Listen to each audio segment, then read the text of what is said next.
Today, I am talking about how we can gain cooperation from our kids using attunement. I feel like we've forgotten what attunement is. We don't really talk about it in the parenting world. No one really uses it, but it is such a powerful approach or a powerful strategy. I kind of think of it as a way of being, something that we're usually doing or not doing with our kids. I want to talk about what attunement is, and I also want to give you guys lots of examples of what it looks like between a parent and a child, and also kind of the impacts of when you are not attuned to your child. This goes for young kids, toddlers, it goes for teenagers, so I really want to get across to you that it's so simple and it's so game-changing, and yet we don't do it enough. Okay, so I'm going to read something out first. This is by Dan Siegel, who I think if you're in the parenting world, then you're probably a pretty big fan of. He says that when we attune with others, we allow our own internal state to shift, to come to resonate with the inner world of another.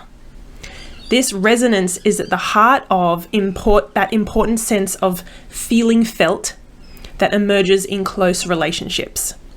Children need attunement to feel secure and to develop well, and throughout their lives, we need attunement to feel close and connected to one another.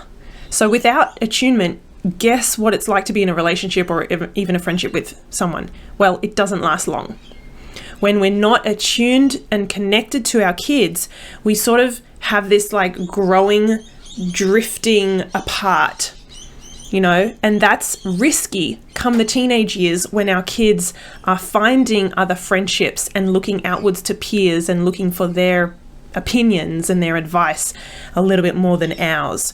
So attunement is really important. It's basically our ability to be aware of and react or respond to someone else's internal state or their emotional state. Let's go with that. Okay, so when we are not attuned to our child and we are not connected to them, we don't know what's going on with them, we're not really paying attention, we're in our busy lives, then we can ask our child to do something at home, like turn off the TV to come for dinner or get their bag ready for school to get in the car, and we will see them as not listening, not respecting us, so being disrespectful, ignoring us and being rude, or not cooperating, not obeying or complying, being difficult. Some parents even say their kids can be really disruptive, outright challenging. So imagine, you guys will know in the moments that you're not attuned to your kids, the stress that creates. There's clashes, there's power struggles, there's raised voices, and maybe there's threats, bribes, punishments, timeouts, grounding, all of that kind of stuff, which we know doesn't help the situation. So your kids will seem rude or disrespectful and like they're ignoring you if you're not attuned to the situation and to the person themselves. So I want to give you guys some examples of what this kind of looks like. When you connect and have a conversation with someone and you can tell that something is the matter and they're not okay, but you ask them how they are and they say, yeah, I'm fine. I'm okay. I'm doing good. I'm just busy. If you're attuned to them, you pick up straight away that that's kind of BS. That's not true, because you are attuning to the energy and the emotion that's underneath the surface there, right? If you see someone, maybe your child, become really upset, really distressed and crying, it's that feeling of connecting, being empathetic and acknowledging and being attuned to how they are feeling. Then we obviously usually take steps to comfort that person, for example, right? So if you're not attuned to your kids, like I said before, days get busy and we have deadlines and we have, projects, we have work, we have cooking, we have whatever, then we are likely going to stuff up some situations. We're going to add fuel to the fire. We're going to get into power struggles, like I said, and we're going to perceive our child to be really rude and stubborn and not doing what we ask. We can also rush our kids when we are not attuned to them and what's going on with them, and we are busy in our own mind of what we need to get done, where we need to be, we should have been in the car 5 minutes ago, and so on. So we can rush our kids, and that never ends well, right? They'll feel unsupported.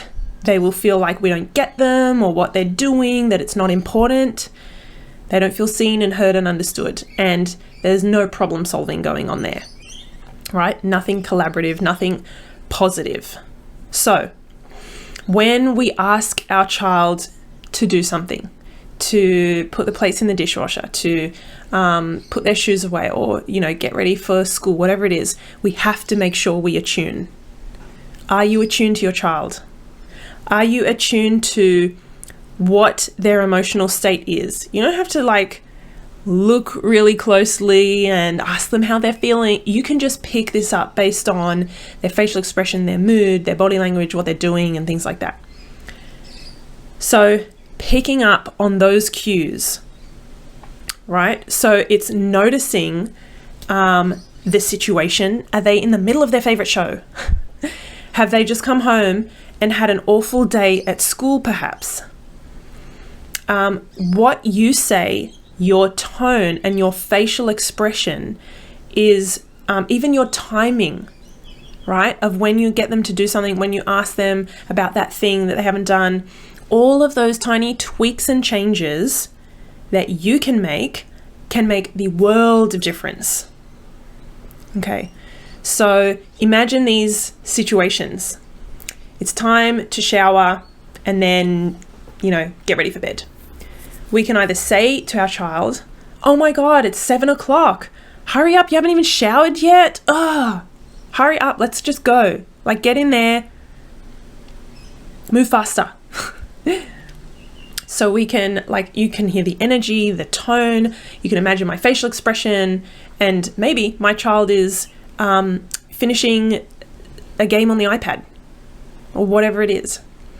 So that's very different to saying, reading the situation, attuning to the situation of my child and thinking they're doing something on the iPad. It's late at night.